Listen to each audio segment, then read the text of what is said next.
사막을 지나던 한 경비행기가 모래폭풍을 만나 추락을 하게 되어집니다.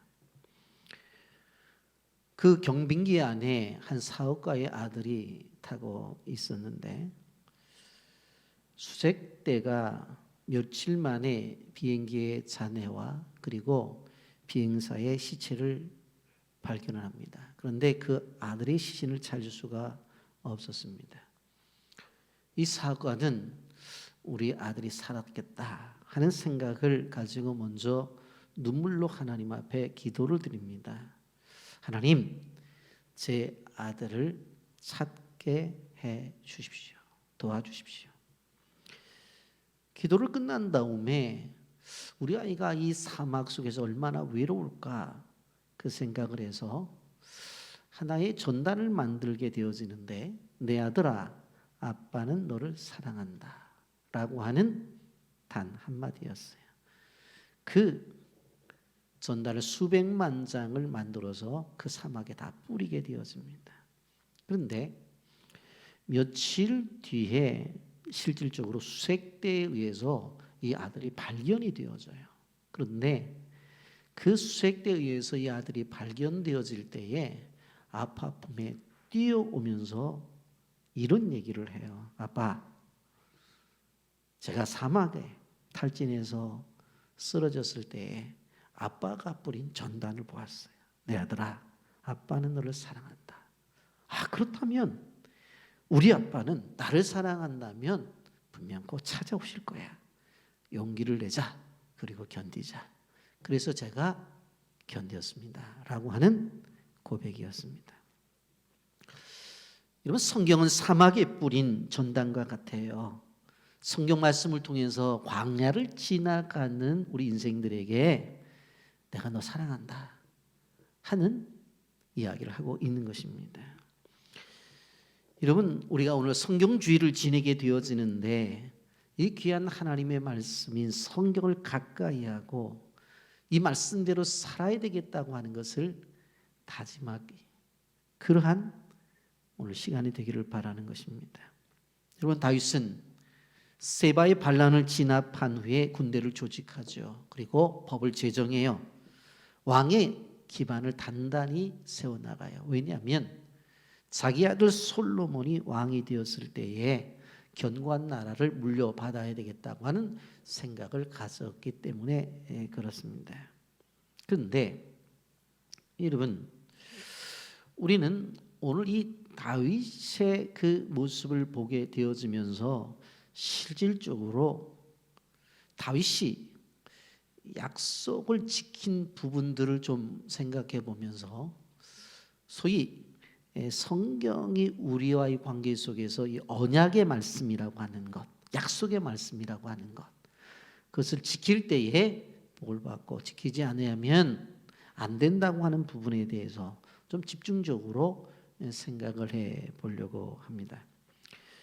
여러분, 오늘 우리가 생각해 보고 있는 사무엘하 21장은 세 부분으로 나눌 수가 있습니다. 첫째는 1절부터 6절까지인데 왜 연속 이렇게 기근이 임했는가 보았더니 사울 왕의 죄 때문에 그랬던 거예요. 그래서 그 죄를 깨닫고 속죄하는 그런 이야기가 나오고, 둘째로는 7절부터 14절까지 사울 집안의 7명의 아들을 처형함으로 말미암아 바로 기근이 그치는 일들이 기록이 되어져 있어요. 그리고 세 번째로는 15절부터 22절까지 다윗이 전쟁에 나갔을 때에 그의 부하들이 피곤한 다윗을 보고 이제 전쟁에 나가지 말라. 당신은 이스라엘의 등불인데 등불로서 오래 계셔 주셨으면 좋겠다라고 하면서 이제 다윗을 인정하는 그 장면이 나타나는 것을 볼 수가 있습니다.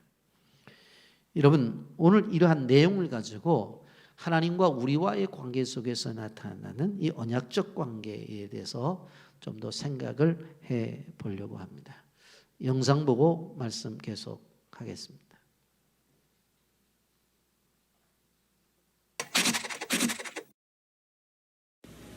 성경은 기독교의 경전, 즉 종교의 교리를 적은 책입니다. 영어로는 바이블이라고 부르는데 책들을 뜻하는 그리스어에서 유래된 말입니다. 성경이 한 저자에 의해서 쓰인 책이 아니라 여러 저자에 의해서 쓰인 책들의 묶음이기 때문입니다. 성경은 구약 39권, 신약 27권, 총 66권의 책들로 구성되어 있습니다. 구약은 약 1500년, 신약은 100년 정도의 시간에 걸쳐 기록되었고 이 책들을 기록한 저자들은 약 40여 명 정도로 왕, 제사장, 학자, 시인, 선지자, 어부, 의사 등 신분과 출신이 다양한 사람들입니다. 성경은 예수님의 탄생을 기점으로 구약 성경과 신약 성경이 나뉩니다. 구약 성경 올드 테스트먼트는 옛 계약이라는 의미를 가지고 있으며 신약 성경 뉴 테스트먼트는 새로운 계약이라는 의미를 가지고 있습니다. 테스트먼트라는 영어 표현은 계약, 언약이라는 뜻의 라틴어에서 유래되었습니다. 유대교의 경전이기도 한 구약 성경의 본 명칭은 타나크입니다. 이스라엘 민족이 전해온 하나님의 창조와 민족 구원 역사를 기록하고 있습니다. 구약에는 하나님과 계약을 맺은 이스라엘 민족의 역사, 법률, 종교, 관습, 문화 등이 담겨 있으며 오실 예수 그리스도에 관한 이야기가 담겨 있습니다. 하나님이 우주를 창조하신 것과 인간이 타락한 것, 그리고 그 타락한 인간을 구원하신다는 내용이 모두 담겨 있습니다. 아담과 하와, 가인과 아벨, 모세, 노아, 아브라함, 이삭, 야곱, 요셉, 다윗, 솔로몬 등이 구약 성경에 등장하는 주요 인물들입니다. 신약은 예수 그리스도를 통한 모든 인간의 구원을 약속한 새로운 계약을 뜻하며 인간의 모습으로 오신 예수님이 살아계실 때 주신 가르침, 그리고 말씀과 행적에 대해 기록하고 있습니다. 신약의 첫 4권은 마태복음, 마가복음, 누가복음, 요한복음인데 이 4권을 묶어서 복음서, 영어로 가스펠스라고도 부릅니다. 복음서의 주된 내용은 예수님의 교훈과 그 행적이며 십자가에 못 박혀 죽으심과 부활하심, 그리고 승천까지 기록하고 있습니다. 예수님이 승천하신 뒤에 예수님의 제자들은 자신들이 보고 들은 예수님의 행적과 가르침을 전파하는 일에 힘을 쏟았습니다. 교회를 수립하고 복음을 전하며 박해받은 사도들의 이야기와 박해자로 살아가다가 예수님을 만나고 예수님을 위해 평생을 바친 사도 바울의 이야기, 그리고 종말론적 내용을 다룬 요한계시록이 신약 후반부에 기록되어 있습니다. 신약의 주요 저자 중 한 명인 사도 바울은 신약 후반부에 있어서 주인공이 되는 인물입니다. 그는 예수가 던진 이야기들을 신학적으로 정리하였고 로마 제국을 비롯한 각지에 전파하는 데 큰 역할을 하였습니다. 바울은 신약 성경 지면의 3분의 1을 혼자 작성하기도 했습니다. 성경은 인류 역사상 가장 큰 영향력을 미친 책 중 하나로 현재까지 약 60억 권 이상이 판매된 것으로 파악이 되어 전 세계 베스트셀러 1위에 올라 있습니다. 하나님의 말씀인 이 성경이 언약이라고 했는데 오늘 우리 본문을 통해서 이 언약이 얼마나 중요한지에 대한 말씀을 좀 나누려고 생각합니다. 오늘 다윗과 기브온 사람들에 대한 이야기로 시작이 되어지는데 다윗이 기브온 사람들의 원수를 갚아준 이야기가 오늘 본문에 나옵니다. 1절입니다. 다윗의 시대에 해를 거듭하여 3년 기근이 있으므로 다윗이 여호와 앞에 간구하며 여호와께서 이르시되 이는 사울과 피를 흘린 그의 집으로 말미암음이니 그가 기브온 사람을 죽였음이라 하시니라. 다윗 시대에 기근이 든 거예요. 여러분, 유대인들은 어떤 자연적인 죄를 맡게 되어질 때에 단순히 그것을 자연적 죄로 생각하지 않아요. 우주 만물을 만드시고 움직이시는 그분이 형벌이라고 생각을 해요. 팔레스틴 지역은 아주 건조해요. 1년만 기근이 들어도 식량이 떨어지는 그런 상황인데 3년 연속 기근이 들었으니 나라의 경제는 파탄이 이르렀고 먹을 양식이 없는 그런 상황까지 이르게 되었습니다. 백성들은 배가 고파서 헤매고 분 속에 있는 아이들도 젖이 나오지 않는 엄마의 젖을 붙잡고 혀가 입천장에 달라붙는 그런 안타까움까지 가게 되었어요. 그런데 이러한 상황 속에서 다윗이 어떻게 합니까? 여호와 앞에 간구해요. 여러분, 여호와 앞에 간구했다는 말은 문자적으로 여호와의 얼굴을 찾았다는 이야기입니다. 우리가 내년 2023년도 교회표가 하나님의 얼굴을 구하라입니다. 여러분, 대개 사람들은 자연재해를 만나게 되면 운이 없다고 생각해요. 물폭탄을 만나서 농사를 마쳤을 때도 뭐 여름에 비 오는 거 당연한 거고 좀 심하게 온 것이다 라고 그렇게 생각하고 하나님을 찾지를 않아요. 여러분, 그런데 다윗은 그렇게 생각하지를 않았어요. 하나님 앞에 나가 간구를 합니다. 여호와의 얼굴을 구해요. 연속되어지는 기근이 바로 하나님의 재앙이라고 생각하고 기도를 한 것입니다. 여러분, 지금 우리나라 또 저 남쪽에 지금 섬 지역에 비가 오지 않아서 가뭄으로 고통을 당하고 있어요. 얼마 전에 제가 집회에 다녀온 신의도도 가뭄으로 많은 고통을 당하고 있다는 이야기를 듣습니다. 하나님께서 위에서 비를 내려 주시지 아니하면 결국은 땅속에 갇혀 있는 저장고에 있는 물, 소위 지하수를 사용할 수밖에 없는데 그것까지 말라버리면 우리는 갈 길이 없는 거예요. 그래서 이 땅 위에 저 남쪽에 있는 섬 지역의 가뭄을 위해서도 우리가 같이 기도해야 돼요. 비 좀 오게 해달라고. 이러한 상황 속에서 다윗이 기도를 했더니 응답이 와요. 1절 하반절에 이는 사울과 피를 흘린 그지의 집으로 말미암음이니 그가 기브온 사람들을 죽였습니다. 왜 가뭄이 온 줄 알아? 바로 사울과 바로 그의 집안의 잘못 때문이다. 그가 기브온 사람들을 죽였다는 것입니다. 기브온 사람들을 죽여서 피를 흘렸기 때문에 그 죄가 아직도 해결되지 않았다고 하는 것입니다. 여러분, 그렇다고 한다면 기브온 사람들이 도대체 어떤 사람들이냐라고 하는 것입니다. 2절 상반절에 보면 기브온 사람은 이스라엘 족속이 아니요 그들은 아모리 사람 중에 남은 자라 그렇게 말씀을 합니다. 이 말씀의 배경은 여호수아 9장으로 가보면 알 수가 있습니다. 바로 이 기브온 사람들은 가나안 땅에 살던 아모리 족속 곧 이방인들이었습니다. 원래 이들이 가나안에 살고 있었기 때문에 여호수아가 하나님의 말씀에 따라서 가나안에 들어가게 될 때 그들을 다 내쫓든지 죽여야 되는 진멸의 대상이었어요. 그런데 이 기브온 사람들이 어떻게 해요? 여호수아가 군대가 들어왔을 때 멀리서 온 사람들처럼 꾸미고 이스라엘을 속여서 화친 조약을 맺어요. 거짓말을 해서 위장 평화 조약을 맺는 것을 볼 수가 있습니다. 그런데 사흘 뒤에 그게 다 들통이 나요. 봤더니 멀리 온 사람들이 아니에요. 가나안 족속이에요. 쫓아내야 될 사람들이고 이스라엘 사람들이 죽여야 될 사람들이에요. 그런데 이미 여호와의 이름으로 언약을 맺었어요. 약속을 했단 말이에요. 뭐라고 했냐면은 그 사람들이 불쌍하게 생각해서 그렇다고 한다면 우리들 속에 들어와서 우리들을 돕고 그리고 우리가 제사를 드리게 되어지는데 제사를 드릴 때는 물 깃는 일도 있고 장작을 패는 일도 있다. 그러니까 이런 일들 하면서 우리랑 같이 살자. 그래가지고 약속을 한 거예요. 그러고 하겠습니다. 저희들 물도 길어오고 장작도 패고 시키는 대로 하겠습니다. 그래서 약속을 한 거예요. 그런데 사흘 뒤에 그게 아니란 말이에요. 거짓이 들통났어요.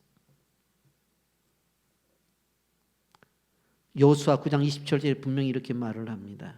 그날에 여호수아가 그들을 여호와께서 택하신 곳에서 회중을 위하여 여호와의 제단을 위하여 나무를 패며 물을 깃는 자로 삼았더니 오늘까지 이르니라 그랬어요. 우리 성경 여호수아서 9장 27절에 뭐라요? 그들을 여호와께서 택하신 곳에서 회중을 위하여 여호와의 제단을 위하여 나무를 패며 그랬어요. 하나님이 택해 주신 곳이 그게 어디예요? 가나안. 그리고 누구들과 이스라엘 백성들과 함께 사는 그 택하신 곳이에요. 택하신 곳. 그리고 그들이 그 택하신 곳에서 해야 되는 일이 무엇입니까? 물을 기르고 장작을 패는, 이게 사명이에요. 그들이 지금까지 그들은 하나님이 택하신 곳, 그곳에서 물을 기르고 장작을 패는 이 사명을 잘 감당했다고요. 그런데 어느 날 사울이 이들을 다 죽이려고 달려든 거예요. 여러분, 우리가 아셔야 되는 것이 바로 우리의 부르신 곳이 어느 곳이냐. 부르신 곳이. 여러분, 오늘 우리가 예배를 드린 이 빛의 교회에 우리 성도들이 함께 신앙생활하는 이곳이 부르신 곳이고, 이 부르신 곳에서 바로 하나님께서 주신 사명이 있단 말이에요. 그 사명을 잘 감당해야 돼요.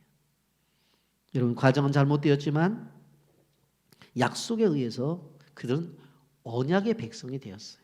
그런데 사울이 이 기브온 족속을 죽이려고 해요.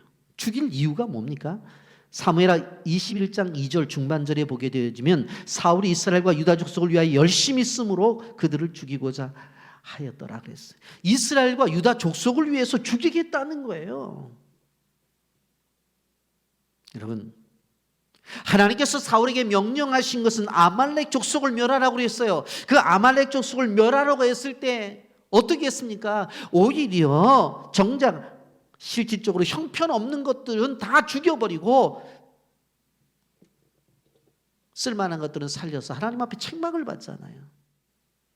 죽이라는 아말렉 족속은 죽이지 않고 지금 바로 기브온 족속을 죽이려고 그래요. 그러면서 뭐라고 말하냐면 이 전쟁이 거룩한 전쟁이래요. 그러면서 실질적으로 기브온 족속을 많이 죽인 거예요. 여러분, 아무리 왕이라도 그가 가진 권세를 가지고 작은 마음대로 사용해서는 안 되는 거예요.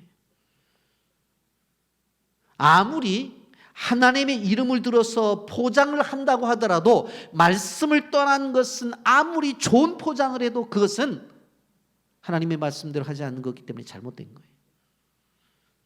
사울이 얼마나 포장을 잘해요. 내가 열정이 있어, 열심히 있어. 거기에 무엇을 포장해요? 이스라엘과 유다 족속을 위해서. 누구를 죽이겠다는? 기브온 족속을 죽이겠다는. 포장은 잘했어. 말도 잘했어. 그런데 하나님의 뜻은 아니에요. 사울은 이스라엘을 단일 민족으로 만들기를 원했던 거예요. 그래서 자신의 열정을 가지고 다 내쫓아 버리고 이제 우리끼리만 그런 생각을 가지고 바로 이 기브온 족속을 멸하려고 한 거예요. 마치 한때 나치 독일이 600만 명의 유대인을 학살한 것과 똑같아요. 요즘 말로 말한다면 사울은 극우파 민족주의자예요. 어디 이 땅에 발을 붙여 그러면서 나가는 거예요. 그래서 하나님과 약속한 언약을 어기고 기브온 족속을 멸하려고 한 것입니다. 그래서 5절에 보게 되어지면 기브온 족속이 뭐라고 말을 해요? 우리를 학살하였고, 그렇게 말하잖아요. 우리를 학살한 사람입니다. 사울이를 가는. 여러분, 우리가 이 사회생활을 하면서 기억해야 될 것이 무엇인가 하면 나의 이익을 위해서 누군가를 억울하게 만들어서는 안 돼요. 하나님께서 이스라엘 백성들에게 주신 두 가지 중요한 것이 있다고 그랬죠. 가난한 자를 얻게 하라, 억울한 자를 얻게 하라. 이 두 가지. 나의 이익을 위해서 누군가를 억울하게 해서는 안 돼요. 그건 하나님의 사람의 모습이 아니라고 하는 거예요. 오늘 성경주일입니다. 여러분, 성경을 해석하는 관점 중에서 가장 중요한 하나가 무엇인가 하면 언약적 관점 속에서 보는 겁니다. 하나님은 믿음의 조상들과 언약을 맺으셨어요. 그리고 그 조상들과 맺은 언약을 성취해 나가는 과정이 성경의 역사가 우리의 삶이에요. 약속한 것을 반드시 지키시는 하나님입니다. 구약에서는 우리에게 메시아를 주시겠다고 약속을 했죠. 그 메시아를 주시겠다고 약속하신 약속의 하나님을 만나야 돼요. 그리고 신약에 와서는 약속대로 온 그 예수 그리스도를 만나야 돼요. 바로 이 두 가지가 전체적인 성경의 기조를 이루는 거예요. 그분이 누구예요? 예수 그리스도가 오셨잖아요. 그게 바로 우리가 이제 지키는 성탄절이라고 하는 것입니다. 여러분, 언약을 지키는 것이 성경의 기본 사상이라는 것을 우리는 기억해야 돼요. 그런데 사울 왕의 문제가 뭐냐면 언약을 깨는 큰 범죄를 저지른 거예요. 여러분, 언약을 깨는 일은 하나님의 이름을 더럽히는 죄요, 언약을 깨는 것은 하나님의 일을 욕되게 하는 행위라는 것을 우리는 기억해야 되는 것입니다. 우리에게 주신 성경책을 집어 던지는 거예요. 여러분, 하나님 고아와 나그네를 귀하게 보신다고 그랬잖아요. 그런데 이제 이스라엘 백성들이 가나안 땅에 점령에 들어갔을 때 그들은 나그네처럼 그리고 약자로 살아가는 거예요. 물이나 떠오면서 장작이나 패면서 막일하면서 살아가던 그 사람들을 어떻게 해요? 사울은 죽인 거예요. 여러분, 이러한 원통함이 일어났을 때에 다윗 왕이 어떻게 문제를 해결하는지 좀 주의 깊게 봐야 돼요. 2절 하반절에 이렇게 말씀합니다. 이에 왕이 기브온 사람을 불러 그들에게 물으니라. 다윗 왕이 기브온 사람들을 불러서 물어요. 어떻게 쓰면 좋겠느냐는 거예요. 사실 확인을 하면서 그것을 묻는 것을 볼 수가 있습니다. 여러분, 간혹 가다가 어떤 그리스도인들은 보게 되었으면 서로 간에 잘못했어요. 그런데 잘못했으면 그 사람과의 관계도 회복이 되어져야 되는데 하나님 앞에 가서 자기는 기도했대, 잘못했다고. 그럼 하나님이 나한테 용서해 주시면 되는 거지 라고 그렇게 생각하는 분들이 계셔요. 아니, 그 사람은 지금 한마디를 읽고 잠이 안 오는데 너무나 가슴 앞에서 속이 애리고 있는데 자기 하나님 앞에 다 잘못했다고 고백하고 하나님이 용서해 주셨대. 그리고 또 뭐라고 말해요? 자기는 뒤끝이 없대요. 아니, 왜 뒤끝이 없어요? 자기만 뒤끝이 없이 지금 다른 사람은 괴로워서 지금 눈물을 흘리고 아파하는데 남에게 피해를 주고 남에게 괴롭히고 나서 하나님 앞에 다 문제가 해결되라고 생각하지 마세요. 여러분, 약속을 깬 것에 대한 책임, 사회적 약자에게 고통을 준 책임에 대한 것은 책임을 지라고 하는 것이 하나님의 방법이에요. 다윗은 원인이 분명히 드러나자 그 문제를 해결하기 위해서 뛰어드는 것을 볼 수가 있습니다. 회피하거나 미루고만 하지 않아요. 이거는 사울 왕 때 있었던 일인데 왜 내가 이 문제를 해결해야 돼? 그런 생각을 하지 않고 적극적으로 뛰어드는 것을 볼 수가 있습니다. 그리고 기본 족속에 묻는 거예요. 3절 보십시오. 다윗이 그들에게 묻되 내가 너희를 위하여 어떻게 하랴? 내가 어떻게 속죄하여야 너희가 여호와의 기업을 위하여 복을 빌겠느냐 하니 그랬어요. 묻잖아요. 내가 너희한테 어떻게 해줬으면 좋겠냐? 내가 어떻게 속죄하여야 너희가 여호와의 기업을 위하여 복을 빌겠느냐? 누가 한 거예요? 사울이 한 거예요. 그런데 내가 어떻게 속죄해야? 약속을 어긴 것에 대한 값을 갚고 사겠다고 하는 거예요. 여호수아가 그들과 약속했던 것들, 그래서 지금까지 잘 그 안에서 함께 생활을 하면서 물도 깊고 장작 패우면서 잘 살았는데 갑자기 사울이 그랬잖아요. 그렇기 때문에 그 잘못됨을 누구라도 져야 되잖아요. 그런데 다윗이 자기가 지겠다는 거예요. 내가 너희를 위해서 어떻게 했으면 좋겠냐? 그것을 질문하고 있는 거예요. 기돈 족속이 이렇게 대답을 합니다. 4절 보세요. 기돈 사람이 그에게 대답하되 사울과 그의 집과 우리 사이의 문제는 은금에 있지 아니하오며 이스라엘 가운데 사람을 죽이는 문제도 우리에게 있지 아니하니이다. 왕이 이르되 너희가 말한 대로 시행하리라.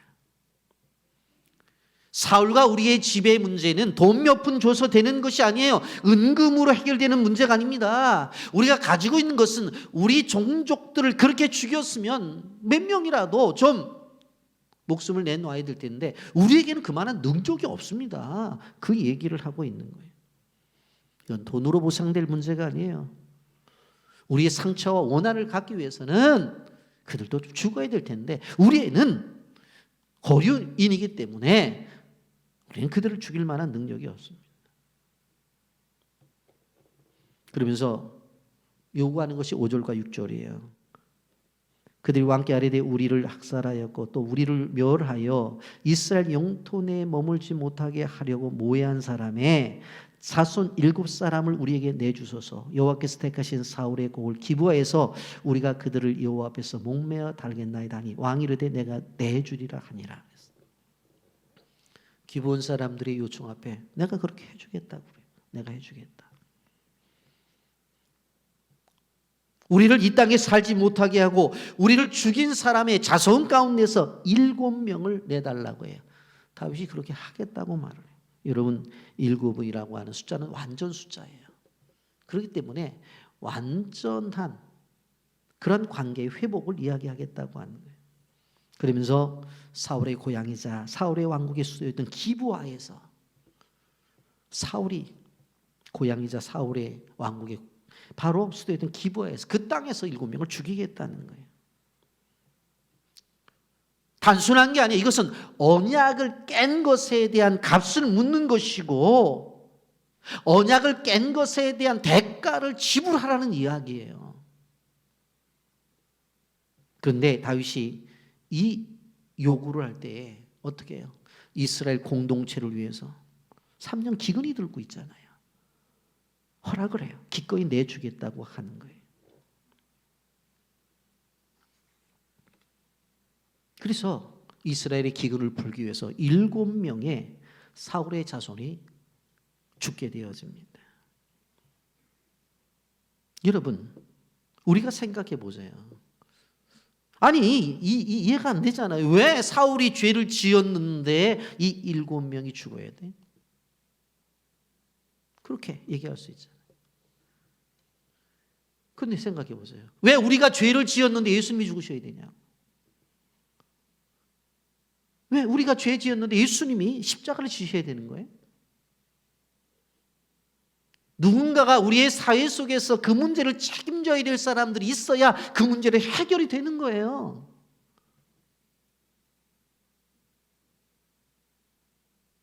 여러분, 예수님의 십자가의 사건이 단순한 게 아니에요.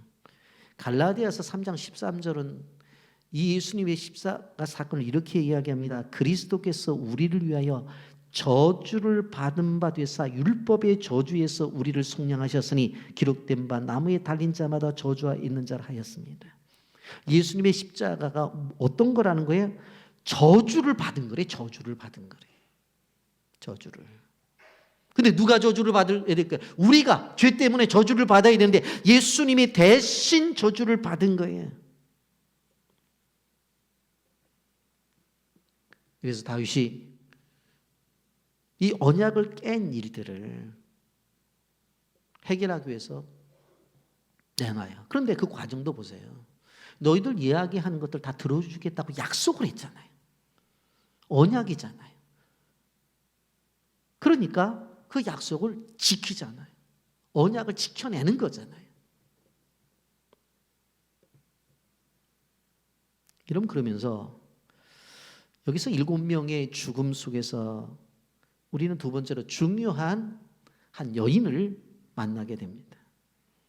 이 여인은 수치스러운 죽음을 영광스러운 죽음으로 바꾼 여인이에요. 이름이 리스바라고 하는 여인입니다. 여러분, 우리도 지난주에 한 여인에 대해서 말씀을 드렸죠. 실질적으로 요압 장군이 반란자 세바를 잡기 위해서 아벨성에 왔었을 때에 다른 사람들은 큰 소리도 못하고 있는데 이름 모를 여인이 나타나서 요압 장군이요, 왜 오셨습니까? 왜 토성을 쌓고 있습니까? 그 토성 안에 세바가 있어서 그렇다고. 그렇다면 우리가 세바를 잡아서 넘겨주면 끝나는 거 아닙니까? 아, 그렇지. 아니, 도대체 이 어미 같은 성, 이 여호와의 기업을 왜 침공하려고 합니까? 아, 그런 게 아니라 그 안에 세바가 있어서 그래. 그러면 세바만 잡아서 주겠다고. 그 세바 잡아서 넘겨주어서 그 성이 구원받은 일들이 지난주에 말씀을 들은 거잖아요. 그런데 오늘 사실 또 하나의 중요한 리스바라는 여인을 우리는 만나게 돼요. 여러분 7절 보세요. 그러나 다윗과 사울의 아들 요나단 사이에 서로 여호와를 두고 맹세한 것이 있으므로 왕이 사울의 손자 요나단의 아들 무비보셋은 아끼고 그랬어요. 잡아서 이제 내줘야 되는데 실질적으로 사울의 아들 요나단이고 요나단의 아들 무비보셋이 있었어요. 그럼 무비보셋을 잡아줘야 되잖아요. 사울의 자손 가운데. 그런데 무슨 약속을 했었냐면 바로 요나단이 죽을 때에 다윗에게 이렇게 얘기했어요. 우리 애들 좀 부탁한다고, 우리 자손들 좀 걱정하지 말라고 내가 책임지겠다고 그랬단 말이에요. 그러니까 이미 약속이 되어 있었어요. 그러니까 약속이 되어져 있는 바로 요나단의 아들 무비보셋은 건드리지를 않아요. 그리고 나서 다른 아이들을 이제 선택을 해요. 8절 보세요. 왕이 이에 아야의 딸 리스바에게서 난 자 곧 사울의 두 아들 알모니와 무비보셋과, 이 무비보셋은 아까 그 무비보셋과 다른 무비보셋이에요. 사울의 딸 메랍에게서 난 자 곧 무홀랏 사람 바르실레의 아들 아드리엘의 5 아들을 붙잡아 그랬어요. 리스바는 바로 사울의 바로 첩이었어요. 그런데 그 두 아들이 희생을 당하게 되어지고 사울의 딸인 메랍의 5 아들이 희생을 당하게 되었어요. 외할아버지 때문에 죽임을 당하게 되어지는 거예요. 여러분 9절 말씀 보세요. 그들을 기브온 사람의 손에 넘기니 기브온 사람이 그들을 산 위에서 여호와 앞에 목매어 달매 그들 7사람이 동시에 죽으니 죽은 때는 곡식배는 첫날 곧 보리배기를 시작하는 때라. 기브온 사람들이 산 위에서, 이 처형은 하나님 앞에서의 처형입니다. 그렇게 이야기하면서 하나님 앞에서 처형을 하는 것입니다. 그때가 언제라고요? 보리배는 때예요. 히브리 달력으로 니산월 중순이고 우리 달력으로는 4월 정도가 될 때예요. 그런데 여기 보면 비 올 때까지라고 그랬어요. 이스라엘은 우기가 언제냐면 10월 달이에요. 그러니까 지금 이 아이들이 죽은 때는 4월 정도가 되어지고 우기가 돼서 비가 내릴 때는 10월이니까 그 기간이 5개월 내지 6개월 되는 기간이에요. 그 기간 동안 이 리스바가 어떻게 했는지 보세요. 10절입니다. 아야의 딸 리스바가 굵은 배를 가져다가 자기를 위하여 바위에 펴고 곡식 빼기 시작할 때부터 하늘에서 비가 시체 위에 쏟아지기까지 시체가 낮에는 공중에 새가 앉지 못하게 하고 밤에는 들짐승이 범하지 못하게 한지라 그랬어요. 리스바는 두 아이의 엄마라고 그랬어요. 사실 사울의 첩이었기 때문에 남편의 잘못 때문에 자기 아들들이 죽은 거잖아요. 그런데 왜 우리 아이가 죽어야 되냐고 항의도 하지 않아요. 그는 굵은 배를 가져다가 바위에 펴고 앉아서 그 자리에서 무엇을 지키고 있어요? 자기 아들들을 지키고 있어요. 그런데 성경을 보세요. 낮에는 공중의 새가 앉지 못하게 하고 밤에는 들짐승이 범하지 못하게 하니라. 죽은 시신이기 때문에 공중의 새들이 와서 먹을 것이 없으니까 지금 3년이 지금 기근이에요. 먹을 것이 있으면은 모든 거 다 달려들어요. 그런데 새들이 가만히 있겠냐고, 그들도 굶었는데. 그러니까 먹을 것만 있으면 달려드니까 나무에 딱 달아놨는데 안 달려들겠어요? 달려들지. 밤에 짐승들도 굶주렸으니까 먹을 것만 있으면 달려들잖아요. 여러분, 그런 상황 속에서 딱 어떻게 합니까? 리스바가 굵은 배를 가져다가 바위에 딱 펼쳐놓고 나무에 달려있는 자기 자식들을 지키는 거예요.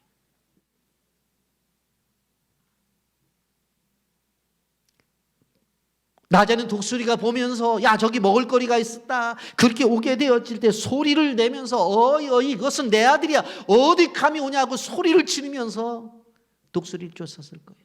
한밤중에 들짐승들이 눈을 번떡거리며 오게 되어질 때 소리를 내면서 어디 감히 오냐고 밤을 지새우면서 지켰을 거라고. 여러분 생각을 해보세요. 나무 중에 보게 되어지면 이 시신이 다 썩어서 뼈밖에 안 남아요. 그러니까 그 어머니가 자기 아들의 시체가 썩어 흘러내리고 녹아내리는 것을 보면서 그 속에서 이 아들을 지키고 있는 거예요. 저는 이 본문을 보면서 이 본문 앞에서 더 진행을 못 하겠더라고요. 한번 생각을 해보세요. 여러분 요즘 세월호 사건이 오래됐음에도 불구하고 아이를 잃은 부모들이 백목항 가서 눈물을 흘린다잖아요. 지난주에 인터넷 신문을 보게 되어지니까 이태원 사고 때 아이 죽은 그 부모들이 애가 보고 싶다고 하면서 어떤 사람은 극단적 선택을 시도했다고 그러잖아요. 이게 현실인데 자기 애가 죽어서 나무에 매달려 있는데 낮에는 새들이 쫓아오고 밤에는 들짐승이 와서 먹을거리로 생각하고 올 때 이 여인은 그곳에서 잊어서 어이 어이 그러면서 어디 감히 내 아들의 시신에 손을 대고 어디 감히 내 아들을 먹거리로 생각하냐고 그 소리를 지를 때에 어떤 모습이겠어요? 처절한 울부짖음이에요. 조용히 내쫓았겠어요? 울면서 통곡하면서 아파하면서 그렇게 했을 거라는 생각을 갖잖아요. 근데 그것도 한두 달이 아니고 비가 올 때까지.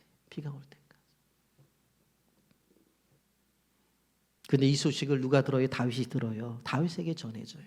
11절 12절 보십시오. 이에 아의 딸 사울의 첩 리스바가 행한 일이 다윗에게 알려짐에 다윗이 가서 사울의 뼈와 그의 아들 요나단의 뼈를 길앗 야베스 사람에게서 가져가니 이는 전에 블레셋 사람들이 사울을 길보아에서 죽여 블레셋 사람들이 벳산거리에 매단 것을 그들이 가만히 가져온 것이라. 여러분 이것은 좀 배경을 좀 알아야 돼요. 사무엘상 31장에 가보면 사울과 요나단이 블레셋과의 전대 속에서 참패를 하게 되어져요. 그래서 실질적으로 이 블레셋 사람들이 목을 잘라가지고 우리가 승리했다고 그 목을 블레셋 지역에 보내고 몸은 벳산 성벽에다 딱 못 박아놨어요. 그런데 누가 들었냐면 그 이야기를 야베스 사람들이 들어요. 근데 야베스 사람들은 암몬 침공 때에 사울이 달려들었거든요. 그래서 도와줬어요. 그 은혜를 잊지를 못해요. 그 사울이 지금 죽어서 벳산 성벽에 있다는 거예요. 그래서 이 사람들이 죽음을 무릅쓰고 가서 사울과 그의 아들들의 시신을 갖다가 장례를 치러요. 에슬나무 아래 장례를 치르고 7일 동안 금식을 하게 되어집니다. 그러니까 사울과 요나단도 실질적으로 죽었지만 자기 고향 땅에 오지 못한 거예요. 자기 고향 땅에 못 온 거예요. 그런데 어떤 일이 벌어집니까?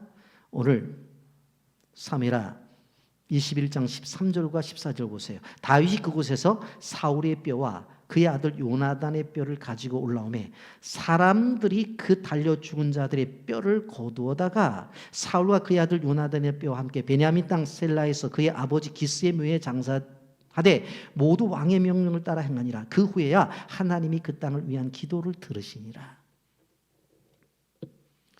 사람들이 죽은 이 7명의 아들들 뼈를 다 이제 모아요. 그런데 이들만 장사를 치르는 것이 아니라 실질적으로 야베스 지역에 있었던 그러한 사울의 뼈와 그 아들 요나단의 뼈를 가지고 오라고 그래요. 그리고는 그들과 함께 어떻게 해요? 소위 우리가 아는 나라의 장례를 국장을 치는 거예요. 국장 치르면서 그의 아버지 기스의 묘에 장사를 지내요.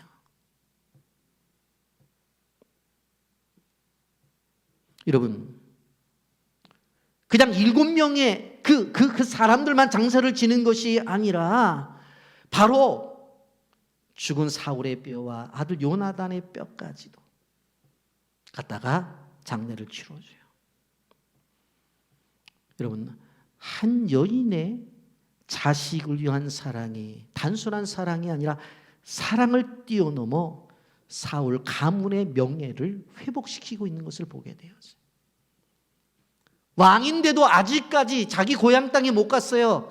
그런데 지금 사울에도 요나단도 그리고 7명이 죽은 그 아이들도 처절하게 실질적으로 어떻게 보면 비천하게 수치스럽게 죽은 죽음이었는데 그것을 어떻게 해요? 영광스러운 죽음으로 바뀌어요. 누가? 한 여인 때문에. 그것이 어떻게 이루어졌어요? 리스바의 행실 때문에. 그 행실이 다윗에게 알려지고 결국은 그 알려진 것 때문에 어떻게 되어집니까?